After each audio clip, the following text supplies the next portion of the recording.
Hello guys, আপনার বন্ধু difference নতুন ব্লগ নিয়ে এসেছে। তো চলো আমাদের নতুন ব্লগে কিছু গল্প বানানো যাক। গল্প বলতে গেলে আমরা নদীর ধারে এসেছি, এখন একটা ফটকের নদী, এখানে কিছু দোকান লাগিয়েছে লোকেরা। তো আমরা ওনাদের সাথে একটু কথা বলবো, দেখি ওনারা কি কথা বলে। ঠিক আছে, তো সাথে থেকো, তবে গল্পটা ভালো হবে। ঠিক আছে, দাদারা এখানে ফুচকা বানাচ্ছে। भाई आप लोग कितने दिन से यहाँ पुचका बेच रहे? फिर भी कितने दिन से? দাদার এখানে 6-7 বছর ধরে ফুচকা বেচছে। ওনাদেরকে চিনি আমরা অলরেডি, তো আজকে ব্লগ বানাচ্ছি, ওই জন্য ওনাদের সাথে একটু কথা বললাম।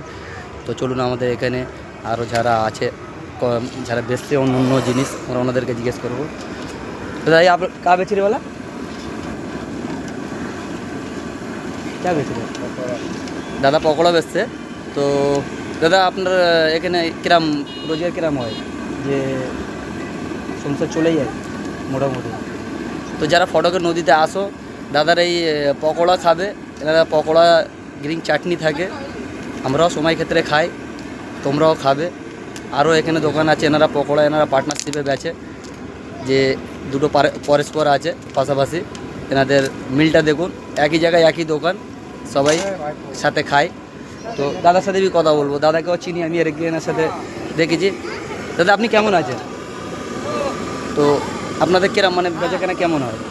ভালো হয়ে যায় তো? তো যারা ফটকে বেড়াতে আসেন, যারা এমনি টাইম করতে আসেন এখানে, তো এনাদের দোকানে এসে পকোড়া খাবেন। তো এনাদের পকোড়া খাবেন আর এনাদের সাথে একটু কথা বলবেন। এনাদেরই ভালো লাগে, কেন এনারা বি এখানে ফাঁকা জায়গায় এসে দোকান লাগানো, এখানে সবাই এখানে প্রায় বেড়াতে আসে।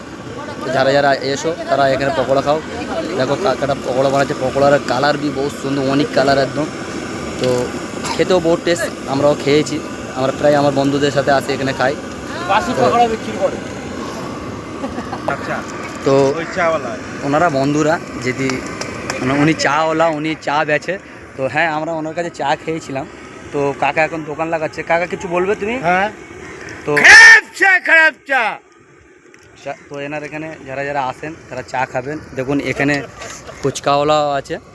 তো ফুচকাওয়ালা, आपका नाम क्या है? शुभ नाम क्या है आपका? शुभ नाम क्या है आपका? शुभ नाम क्या है? शुभ आपका नाम क्या है? টেনশন কেন? তো উনি একটু টেনশন নিচ্ছিল, উনি ভাবছে কি হচ্ছে, ওই জন্য উনি নামটা বলতে চাচ্ছিলেন। হ্যাঁ, উনি ভাবছে কোনো অন্য কোনো ব্যাপার আছে। তো আমরা ব্লগে প্রায় দেখাতে থাকি, যেখানে যাই সেখানে একটা করে যেখানে ব্লগ বানাই সেখানে সব দেখাই যে কারা কারা। দেখো এনারাও গরিব মিডিল ক্লাস লোক, এনারা এসে এখানে বেসছে। তো যারা যারা এখানে আসতে উৎসুক, হ্যাঁ, আর আমাদের ফটকের নদীর কাছে প্রায় লোকেরা আসে।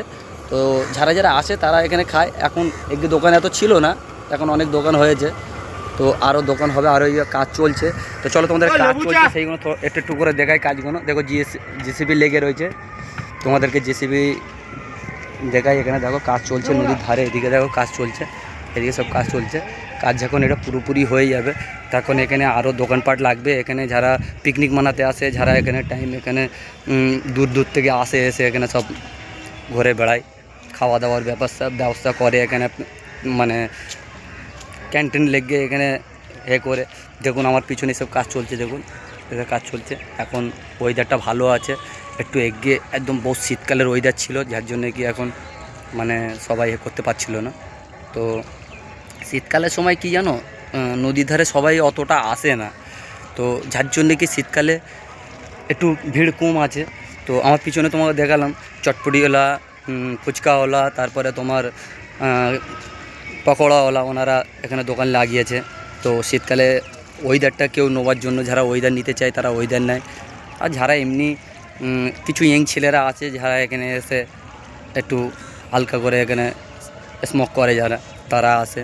তো এখানে এখন কাজ চালু আছে। কাজ চালু থাকার কারণ হচ্ছে এটা কি, বারবার এই যে নদী ধারে এগুলো যেগুলো দেখছে ধসে যায়, এগুলো লেবে যায়। তো যার জন্য কি এগুলো ফের সার্ভিস হচ্ছে।